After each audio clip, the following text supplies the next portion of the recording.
Hey, what's up guys, welcome to our channel Electronics Monk. In this video we are going to learn about DC motor interfacing with Arduino Uno.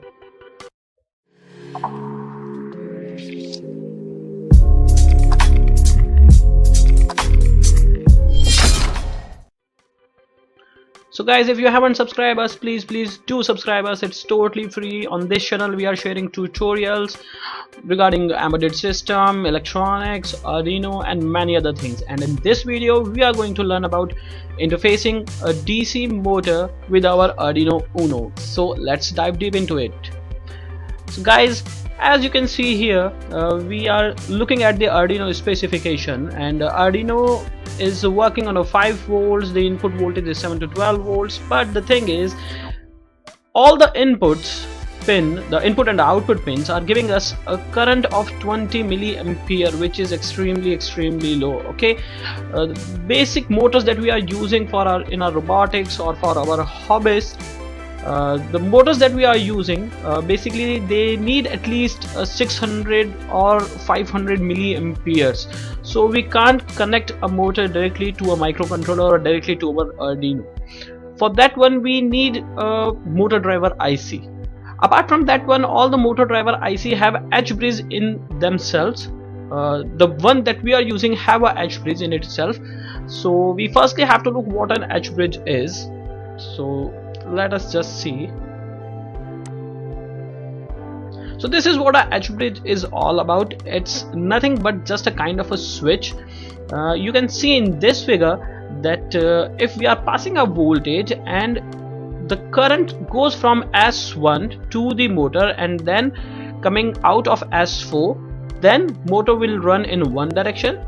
If our current is going through S3, then it is getting into the motor, and then if it is coming out from S2, then motor will run in another direction. So this is what a simple H bridge is all about.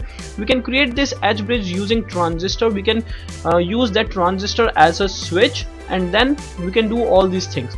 But here we are using L293. Okay, apart from that, one important thing guys, that there are multiple motor driver ICs. And the most that we are using in our robotics or in our embedded system projects, or the motor driver which is being used by hobbyists, is L293, L293D and L298. So let us take a look at what these ICs are all about. We are here focusing on L293D and L298. As you can see the current rating, there is a difference in the current rating. The output current of L293D is 600 milliamps, while the current rating of L298 is 2 ampere. Okay, so if your motor requires a larger amount of a current, or it is a heavy in nature, it's a bulkier motor, then you have to use L298. Otherwise this L293 would be sufficient.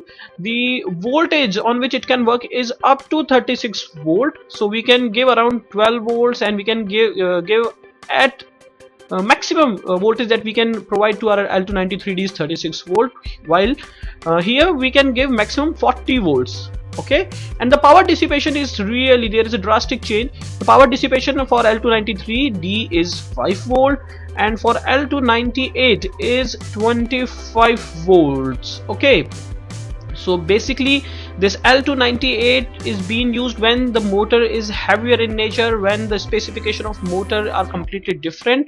But in our day-to-day life, in our robotics or basic embedded system projects, we are using L293. Apart from that one, you can see that there is a heat sink section is attached to L298.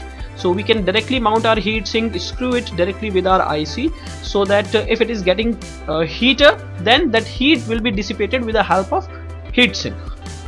So now this is what L293D is all about. This is what a basic circuit.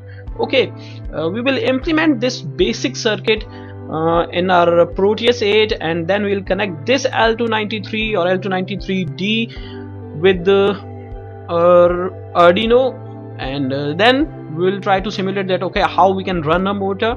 Apart from that, remember one thing, here you can see it's L293 and L293D are completely similar. There is only one difference, that D denotes diode. Okay, again please remember guys that L293D, the D in L293D denotes diode.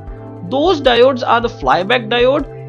They are protecting the circuit, the internal circuit. If motor is giving any kind of current back to the circuit, then it will protect it. Okay, so that diodes are being used against motor in itself in L293D, and mostly I have seen that we are using L293D. If you are using L293 or L298, then you have to connect a diode by your own across your motors.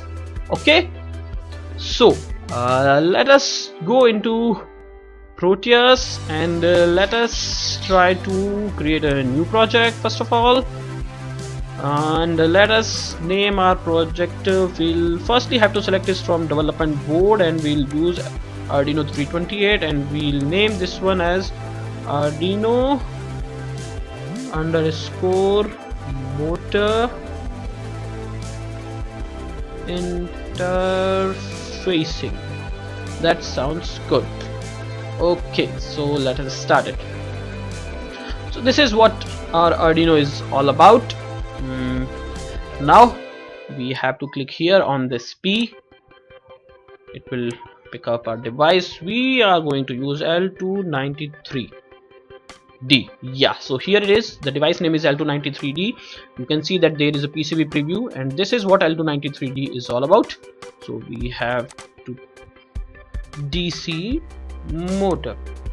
So write it down, DC motor. We will use, which one we will use? We will use this one. Okay, DC motor, active simple DC motor model. So we are going to use this one. Press OK.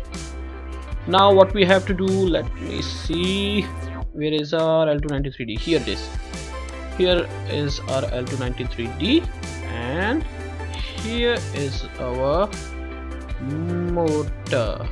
Okay, so first of all, I'll just want to tell you L293D, as you can see here, with one L293D we can control two motors. There are basically two channels. This is what the channel 1 and this is what the channel 2. There are it's a quadruple half H bridge. Okay, so we can control one H bridge. There are two output pins. With those two output pins we can control one motor, and this pin number 2 and this pin number 7 will be used as an input. Okay, we have to connect those with our Arduino. So here we are connecting only one motor. So let us see, we will connect our one motor with this output pin number, this one. Let me zoom it, and I'll connect this to this. And here we have to connect, you can see that we have to connect this pin number 8 to 12, and this pin number 1, pin number 16 and pin number 9 will be connected to the 5 volt. Okay, again remember, pin number 1, pin number 16 and this pin number 9 will be connected to plus 5 volt, and pin number 8 will connect to plus 12 volt. So here pin number 8 will be connected to this one, and we are connecting this pin number 16. Okay, so what we have to do, we have to go to this terminal mode, and first of all I'll select this one. I'll connect this to pin number 2. I'll put again here, and I'll connect like this. Here I'll name it as input output pin number 4,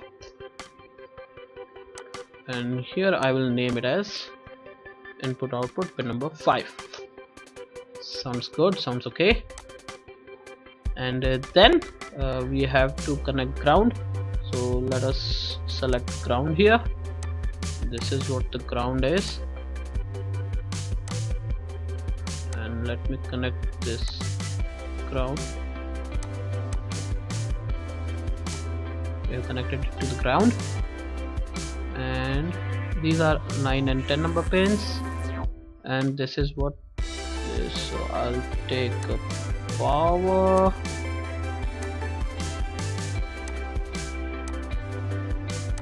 I'll rename it as plus 12 volt. You can see here pin number 8 have to be connected to pin number 12. 8 number pin have to be connected to 12 volt supply, positive 12 volt supply, and both these enable pins and have to be connected with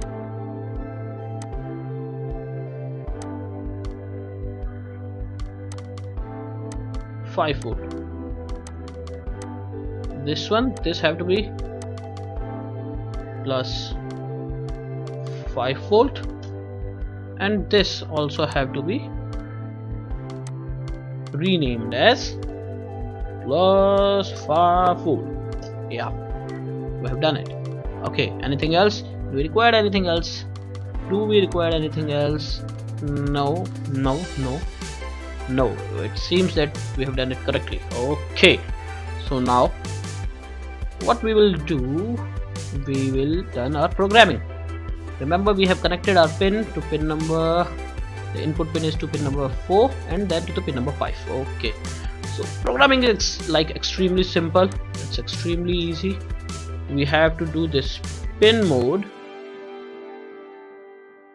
and we have to write 4 as an output. Same will be used again.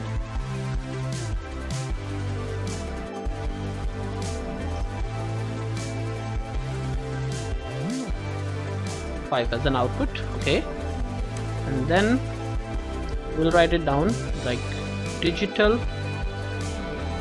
write pin number 4 as high, and then digital write pin number 5 as low. Okay, just remember one thing, guys, that here you can see that the circuit will be completed like switch number S1 and S4 have to be connected, and then current will come from the switch 1S and going to the switch 4. Okay, so similarly we are doing some changes here. Our pin number 4 is input high and pin number 5 is input low. Okay, and what we will do, we'll give it a delay. We'll take a look that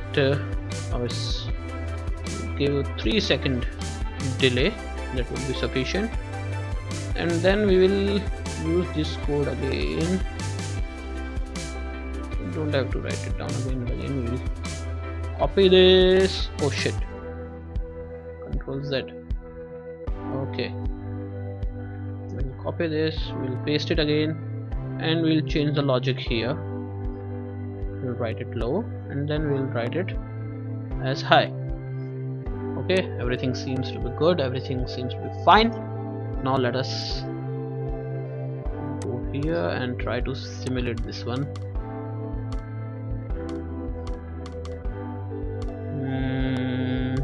Let us see. This is taking time.